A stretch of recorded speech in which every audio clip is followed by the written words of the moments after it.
When we read this story, we thought, wow, that's a great story. Until we got to the very end and we went, oh my gosh. Listen to this. Around 8:30 a.m. on September 11th last year, Duval Arthur, director of the Office of Homeland Security and Emergency Preparedness for St. Mary's Parish, Louisiana, got a call from a resident who just received a disturbing text message. Toxic fume hazard warning in this area until 1:30 p.m., the message read. Take shelter. Check local media and columbiachemical.com. St. Mary's Parish is home to many processing plants for chemicals and natural gas, and keeping track of dangerous accidents in those plants is Arthur's job. But he hadn't heard of any chemical release that morning. In fact, he hadn't even heard of Columbia Chemical. Soon, 2 other residents called and reported the same text message. Arthur began to become worried, and one of his employees sent out an alert without telling him. If Arthur had checked Twitter, he might have become much more worried. Hundreds of Twitter accounts were now documenting a disaster right down the road.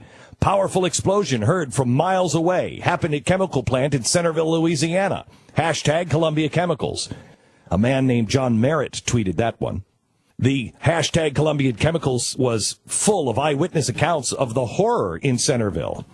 At Anna Rosella shared an image of flames engulfing the plant. At K-Sarah 12, there was posted a video of surveillance footage from a local gas station capturing the flash of the explosion. Others shared a video in which thick black smoke rose in the distance. Dozens of journalists, media outlets, and politicians from Louisiana to New York found their Twitter accounts inundated with messages about the disaster. Heather, I'm sure the explosion at hashtag Columbian Chemicals is really dangerous. Louisiana is really screwed now, a user named @EricTrapp tweeted. He tweeted this to the New Orleans Times reporter, Heather Nolan. Another post was a screenshot of CNN's homepage showing the story had already made the national news. ISIS has claimed credit for the attack, according to one YouTube video that had a man showing his TV screen tuned into Arabic news channel on which masked ISIS fighters delivered a speech next to looping footage of an explosion. A woman named Anna McLaren tweeted at Karl Rove, Karl, is this really ISIS who is responsible for hashtag Columbian Chemical? Tell Obama that we should bomb Iraq. Now, would anyone take the time or the trouble to check CNN.com? If anyone did, they would find no news of a spectacular September 11th attack by ISIS.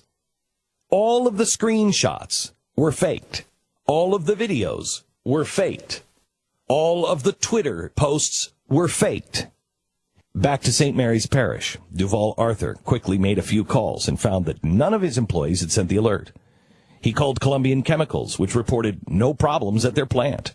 Roughly 2 hours after the first text message was sent, the company put out a news release explaining the reports of the explosion were completely false. The Columbian Chemical hoax was not the simple prank by a bored sadist. It was a highly coordinated disinformation campaign involving dozens of fake accounts that posted hundreds of tweets for hours, targeting a list of figures precisely chosen to generate maximum attention. The perpetrators hadn't just doctored screenshots from CNN. They also created fully functioning clones of the websites of a Louisiana TV station and newspapers. The YouTube video of the man watching TV had been tailor-made for the project. A Wikipedia page was even created for the Columbian Chemicals disaster, which created the fake YouTube video. As a virtual assault unfolded, it was complemented by text messages to actual residents in St. Mary's Parish. It had to have taken a team of programmers and content producers to pull this off. And the hoax just one in a wave of similar attacks during the second half of last year. On December 13th, 2 months after a handful of Ebola cases in the United States touched off a minor media panic, many of the same Twitter accounts used to spread the Columbian Chemicals hoax began to post about an outbreak of Ebola in Atlanta. The campaign followed the same pattern of fake news reports and videos, this time under the hashtag of Ebola in Atlanta, which briefly trended in Atlanta. Again, attention to detail was remarkable, suggesting a tremendous amount of effort. A YouTube video showed a team of hazmat-suited medical workers transporting a victim from the airport. Beyoncé's recent single, 7-Eleven, was played in the background, an apparent attempt to establish a video's contemporary nature. A truck in the parking lot sported a logo of the Hartsfield-Jackson Atlanta International Airport. At the same day the Ebola hoax was happening, a totally different group of accounts began spreading a rumor that an unarmed black woman had been shot to death by police. They all used the hashtag shocking murder in Atlanta. Here again, the hoax seemed to be designed to piggyback on real public anxiety. That summer and fall were marked by protest over the shooting of Michael Brown in Ferguson. In this case, a blurry video purports to show the shooting as an onlooker narrates. Watching it, the reporter from the New York Times thought they recognized the voice. It sounded the same as the man watching TV in the Columbia Chemicals video, the one in which ISIS supposedly claimed responsibility. The accent was unmistakable, if unplaceable, and in both videos he was making a very strained attempt to sound American. So who is behind all of this? When the New York Times stumbled on it last fall, they had an idea. They were already investigating a shadowy organization in St. Petersburg, Russia, that spreads false information on the Internet. It's gone by a few names, but they now refer to it by its best-known name, the Internet Research Agency. The agency has been known for employing hundreds of Russians to post pro-Kremlin propaganda online under fake identities, including on Twitter, in order to create the illusion of a massive army of supporters. It has often been called a Russian troll farm. This story goes into what they have done and how they have set this up with Vladimir Putin, and how they have a whole team of people posing as different people and coming up with these schemes to put us in a panic. Yeah, I have such a tough time understanding what their end game is with something like faking a chemical explosion. Shark bump. What do you mean? I think this is a shark bump. I think this is the beginning of, when you hear the end of this story, look out. But I think this is the beginning of Russia and the United States have always done propaganda. We've always done disinformation. They're very good at disinformation. And disinformation makes you not trust the news, not trust the legitimate sources, so you don't know what to believe anymore, okay? And I think there's a couple of things that are happening. One, just by discrediting Twitter, Facebook, the Internet, where you just don't know who it is. That's the way most of us are getting our news now, is on the Internet. Mm-hmm. And if they can make it look and make people believe things that are, you don't believe your eyes anymore. I just read that. No, I saw the front page of CNN. No, you didn't. Yeah, you saw the video of it exploding. No, yes. You didn't. No, you didn't. Remember when I made this prediction to you? Yeah, you won't be able to believe your eyes. And I said that about 1995. Yeah. There's going to come a time when things are going to be so well done that when you see them, you will not be able to believe your own eyes. You'll say, I saw it, but it wasn't real. But I saw it. How many times do we say it now, today? That can't be real. Yeah. We already have a big problem in this country with trust. People who won't even click on a link to check if something's true. But now you have people who do actually take the step to try to figure out if something's true, and you have the Russian government sitting there manipulating screenshots to try to fool people into believing it? In the United States of America. In the United States. In the United States. With dozens of accounts. You might say, okay, well, let me click on that hashtag to see if anyone else is reporting. Right. Yes, hundreds of people are. But, so each of those people there had like 25 accounts. Yeah. So you have hundreds of people, but it might only be 15 people that are working on that one story. Mm-hmm. But From each of them have 25 or 50 accounts. Yeah, it appears to you, though, as if it's happening. This is all real. You click to try to confirm. You see CNN has it. You see, a video of the incident happening. It's a very dangerous thing. That's incredible in the effort. Incredible. But okay, you want to generally discredit the Internet? They go through that much? No, it's not that. It's not that. Look at Michael Brown.